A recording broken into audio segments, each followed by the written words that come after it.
প্রিয় বন্ধুরা, লক্ষ্য করুন, আমার আল্লাহ পাক প্রিয় নবীকে অর্ডার করলেন, বাল্লিগি মা উনসিলা ইলাইকা মির রাব্বিক, পৌঁছান। হুজুর আমার পৌঁছানো শুরু করেছেন। হুজুরের উপরে নির্যাতন শুরু হলো একটা মাত্র কারণে। হুজুর আমার সব কিছু বললেন, একটাও বাকি রাখা যাবে না। আমার নবীজির উপরে নির্যাতন কিতাব প্রমাণ করেছে। বন্ধু, আমার নবীজি নামাজে সেজদায় গেছেন, আবু জাহেল উটের পচা নারী ভুঁড়ি নবীজির শরীরের উপর চাপায় দিয়েছে মারার জন্য,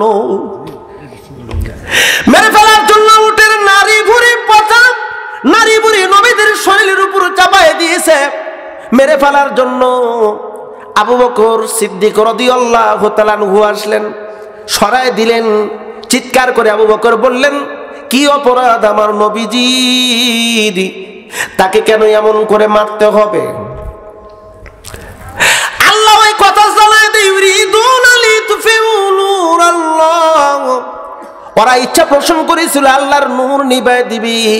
ও নবী, আল্লাহর নূর হলো আপনি নবী, আপনাকে নিভায় দেওয়ার চেষ্টা করতেছিল, ওরা পারে নাই। সুবহানাল্লাহ বলবেন না? ও নবীজি, ওরা আপনাকে জেলখানার মধ্যে আবদ্ধ করেছিল 3 বছর। পরিকল্পনা ছিল মেরে ফেলবে, পারে নাই। আজীবন জেলখানার মধ্যে আবদ্ধ করে রাখার কথা ছিল, কাগজে লেখা ছিল। এবং মক্কার সমস্ত কওমের সর্দার, সাধারণ মানুষ যারা সিগনেচার ছিল, মুহাম্মদ বিন আব্দুল্লাহ এবং তার সাথী সঙ্গী যারা জেলখানায় আছে, শিয়াবে আবি তালেবে, ওখান থেকে বের করা হবে না, যোগাযোগ করা যাবে না। 3 বছরের মধ্যে ওই পোকা ওই কাগজটা ছিল কাবার দেওয়ালের সাথে, ওই পোকা এসে কাগজটাকে সাফ করে দিয়েছে। আল্লাহর নবী আলীকে পাঠায় দিন, আলী যাও, কাগজ নাই, ওই পোকাকে শেষ করেছে। শেষ রসুল বের হয়ে চলে আসলেন। অপ্রিয় বন্ধুরা, আমার নবীকে মারার ব্যাপক পরিকল্পনা করেছিল তায়েফবাসীরা, ব্যর্থ পারে নাই। সর্বশেষ যে পদক্ষেপ নিয়েছিল মক্কার কাফেররা, আল্লাহর নবীকে লইয়া তারা ব্যাপক চিন্তিত হতে লাগলো। কারণ বিশ্ব নবীজির মধ্যে আল্লাহ পাক ভালোবাসা দিয়েছিলেন, কণ্ঠের মধ্যে দিয়েছিলেন মাধুর্য। রাসূলুল্লাহর আচার আচরণ ব্যবহার এতটাই শান্তিময় ছিল, এতটা ভালোবাসা ছিল। কাফের বেঈমানরা রাসূলুল্লাহর ব্যবহারে দুর্বল হতে লাগলো দিন দিন। দলে দলে আল্লাহর নবীজির কাছে আসে, দেখা যায় তারাও দুর্বল হচ্ছে। প্রায় তারা কালেমা পড়বে, ঈমান আনবে ভাব। অপ্রিয় বন্ধুরা, আল্লাহর নবীজি কোনো এক সময় হুজুর আমার ঘরের মধ্যে থাকলেন মহান রবের হুকুমে, হিজরতের পূর্বে, অর্থাৎ যেদিন তাকে মারবে, মারার কয়েকদিন আগের ঘটনা। হুজুর আমার ঘরের ভিতরে, আল্লাহ পাক বলেন, ও নবী, হিকমত অবলম্বন করুন, ঘরের ভিতরে একটু আশ্রয় নেন। মক্কার কাফের বেঈমানরা রাসূলকে 3-4 দিন খুঁজে পায় না, কোথায় গেল, নাকি আবার তায়েফে গেছে, না কোন জায়গায় গেছে। হঠাৎ করে একদিন আবু জাহেল খুঁজতেছে, উতবাও খোঁজে, আবু সুফিয়ানও খোঁজে। তাদের উদ্দেশ্য যাইতো আজকে এককভাবে, পরামর্শ ছাড়া 3 জন 3 মতে রাসূলুল্লাহর বাড়িতে গেলেন। রাসূল ঘরের ভিতরে আছেন, ওরা 3 জন ঘরের 3 পাশে গিয়ে দাঁড়ালো। আল্লাহ পাক জিবরাইলকে পাঠিয়ে দিলেন, জিবরাইল যান আমার রাসূলকে ডাক দেন, হুজুর যেন তেলাওয়াত করে, কোরআন তেলাওয়াত করে। চিল্লাইলেন আল্লাহু আকবার। হুজুর তেলাওয়াত করা শুরু করে দিয়েছেন। তেলাওয়াতের মাধুর্যতা বাহিরে চলে আসছে। আবু জাহেল ছিল দাঁড়ানো, টুপ করে বসে পড়লেন। আবু সুফিয়ানও বসে পড়লো, উতবাও বসে পড়লো। রাসূল আমার তেলাওয়াত করতেছেন। কোরআনুল কারীম এটা হলো জ্বলন্ত মুজিজা। হাফিজে কোরআন, কারিউল কোরআন, তারা যখন তেলাওয়াত করে মন চায় শুধু শুনি। দেখেন না, পৃথিবীর ভিতর বিশ্ববিখ্যাত কারি আব্দুল বাসেত যখন তেলাওয়াত করে, মনে হচ্ছে যে আল্লাহ মনে হয় কোরআন এখন নাজিল করতেছে। এত সুন্দরভাবে তেলাওয়াত করে। এক একটা কারির এক এক রকমের তেলাওয়াত। কারি সুদাইসি, মক্কার কাবার ইমাম, তিনি যখন তেলাওয়াত করে, তার তেলাওয়াতটা শুনতেই মন চায়। কোরআন এমন একটা কিতাব, যেই কিতাব পড়লেও মজা, শুনলেও মজা, আমল করলে আরো মজা, আমল করার ফলাফল যে ফল ওটা আরো বেশি মজা হবে, তার নাম হলো জান্নাত। চিল্লা করে আল্লাহু আকবার। বিসমিল্লাহির রহমানির রহিম। আর রহমানু আল্লামাল কুরআন খালাকাল ইনসানা আল্লামাহু বায়ান আশ-শামস ওয়াল কমারু বিহুসবান আল-নাজমু ওয়াশ-শাজারু ইয়াসজুদান।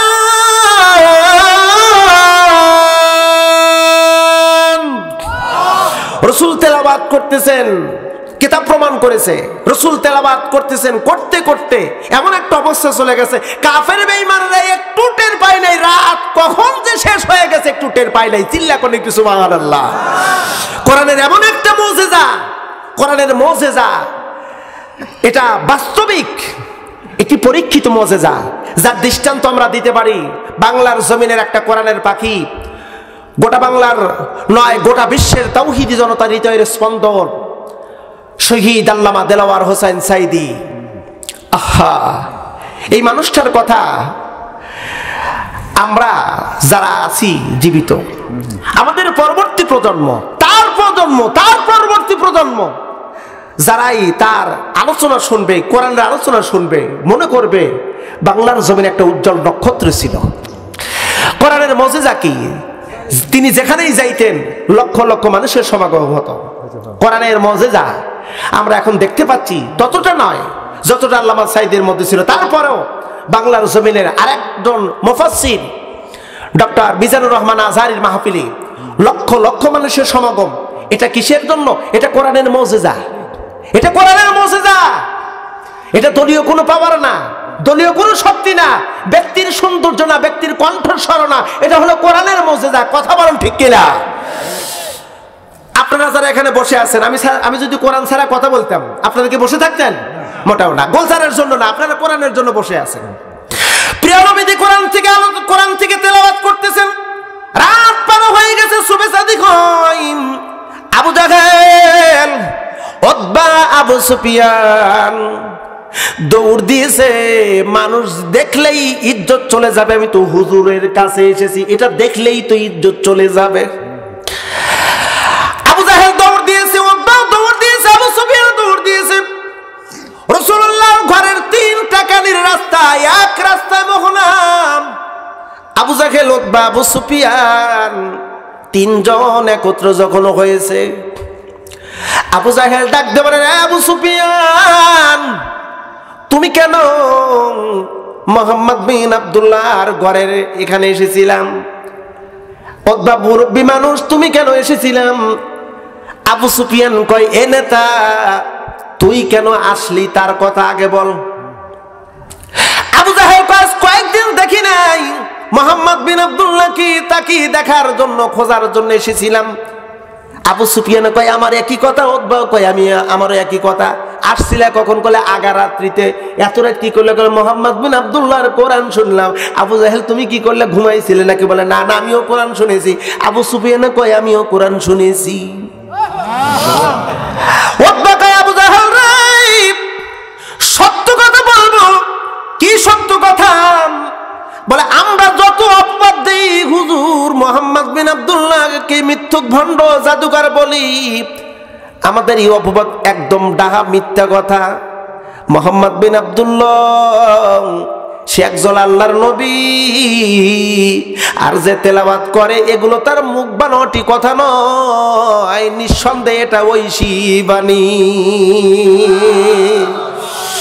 আবু জাহেল কই, বুঝতে পেরেছি তুমি বুঝি মুহাম্মদ বিন আব্দুল্লাহর দলভুক্ত হইলা। আবু সুফিয়ান বলে, মুরব্বী এই কথা তোমার মুখে মানায় না। বলে, আমি কালেমা পড়ি নাই, তার প্রতি ঈমান আনি নাই, কিন্তু সত্য কথা আমি বললাম। বলে, ঠিক আছে, হাতে হাত রাখো, আগামীকাল থেকে আর কোরআন শোনা যাবে না, কেউ আমরা আসবো না। প্রতিজ্ঞাবদ্ধ করো। ঠিক আছে, প্রতিজ্ঞাবদ্ধ, আগামীকাল আমরা আসবো না। তিনজন শপথ করে চলে গেল, তিনজন শপথ করে চলে গেল। আমার আল্লাহ রাব্বুল আলামিন তাদের এই শপথের কথা কোরআনুল কারীমে রেকর্ড করে জানায় দিন, ওয়াকালাল্লাযীনা কাফারু লা তাসমাউ লিহাযাল কুরআনি ওয়ালগাউ ফীহি লাআল্লাকুম তাগলিবুন। কাফেররা বলল কোরআন শোনা যাবে না, কোরআনের আলোচনা যেখানে হয় বিশৃঙ্খলা করবা, আলগাউ ফীহি মারামারি হুড়াহুড়ি করবা, 144 জারি করবা, বিশৃঙ্খলা করবা, তাহলে আমরা সফলগামী। বিগত সালে দেখেছি কোরআনের মাহফিল করার জন্য অনুমতি নিতে হয়েছে, টাকা ঘুষ দেওয়া লাগছে। এই আপনাদের নাটোরের কয়েক জায়গায় আমাকে অপমানিত করা হয়েছে, বড়াই গ্রামেও করা হয়েছিল। সিদ্দিকুর রহমান পাটোয়ারি, তার বিষয়ে জানলাম যে সে এখন কোথায়।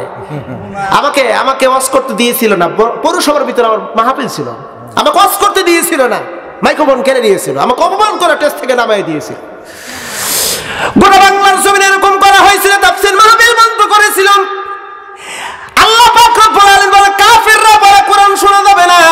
আর আজকেও যদি কোনো মাথায় টুপিওয়ালা হাতিব আর কোন মুসল্লিও যদি কোরআনের মাহফিলে বন্ধ দেয়, বাধা দেয়, বুঝতে হবে আল্লাহর ভাষায় ও হলো কাফের।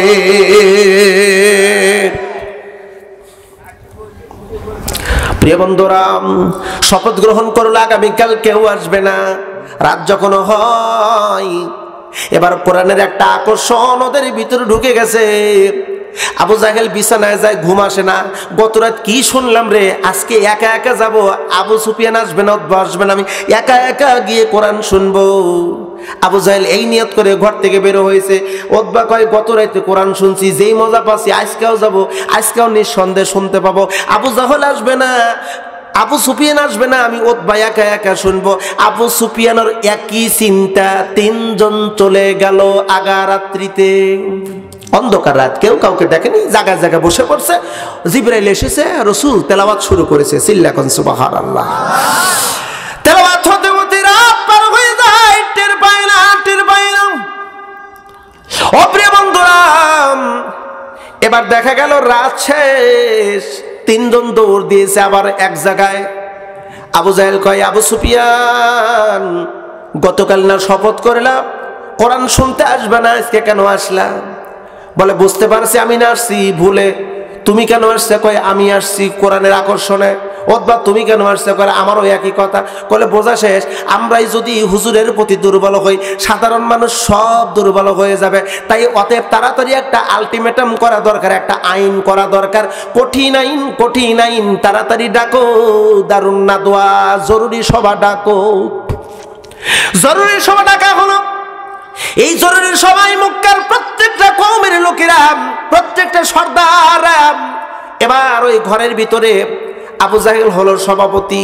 এবার উপস্থাপনা করা হচ্ছে, তোমরা বলো কি করা যায় মোহাম্মদ বিন আব্দুল্লাহকে নিয়ে, কি করা যায়। এবার সবার উপস্থাপনা হচ্ছে। কেউ বলছে মোহাম্মদ বিন আব্দুল্লাহকে ঘর থেকে বিতাড়িত করা হোক, দেশ থেকে বিতাড়িত করা হোক। কেউ বলছে না, জেলখানার ভিতরে আটক করা হোক। বিভিন্ন জন বিভিন্ন রকমের প্রস্তাব দিচ্ছিল। হঠাৎ করে দরজায় কে যেন আঘাত করতেছিল, টক টক করে কে যেন আঘাত করে। ভিতর থেকে আবু জাহেল বলে, কে? বাহির থেকে বলতেছে, আমি নাদোয়া থেকে এসেছি। নাদোয়া থেকে এসেছো তো কি জন্য আসছো? বলে তোমাদের বৈঠকটা খুবই নেকির বৈঠক, বড় নেকির বৈঠক। কথাটা বুঝবেন ভালো করে। যেই বৈঠকে রাসূলুল্লাহর বিরুদ্ধে ষড়যন্ত্র করা হচ্ছে, ওই বৈঠক কি নেকির বৈঠক হয়? এ ভাই কথা বল নাকি আপনারা? বুঝতে পারছি আপনারা বিরক্ত হচ্ছেন। মোনাজাত করে দেই, দেখি তো হাত উঁচু করে দেখেন তো কারা কারা মোনাজাতের পক্ষে। একজনও নাই, তার মানে মোনাজাত করবো না। তাকবীর আওয়াজ শুনলে বুঝবো কিরকম আপনারা আওয়াজ শুনবেন। লিল্লাহে তাকবীর। সব মানুষ আওয়াজ দিলে এরকম আওয়াজ হতো না। এটা হলো বাড়ির যাওয়ার তাকবীর, ওয়াজ শোনার তাকবীর এটা হয় নাই। আমি জানি ওয়াজ শোনার তাকবীর আরেকটা। আমি যে প্যান্ডে দেখে আসছি, আমার মা বোনেরা আপনাদের চাইতে 2 গুণ বেশি হয়েছে। তা আবারও জিজ্ঞেস করতেছি, ওয়াজ শোনার তাকবীর এটা হয় নাই। ওয়াজ যদি শুনতে চান তাকবীর আওয়াজ একটু জোরে দিতে হবে। যত জোরে আওয়াজ হবে আমার ওয়াজ তত লম্বা হবে। আওয়াজ কম, ওয়াজ কম। নারায়ে তাকবীর।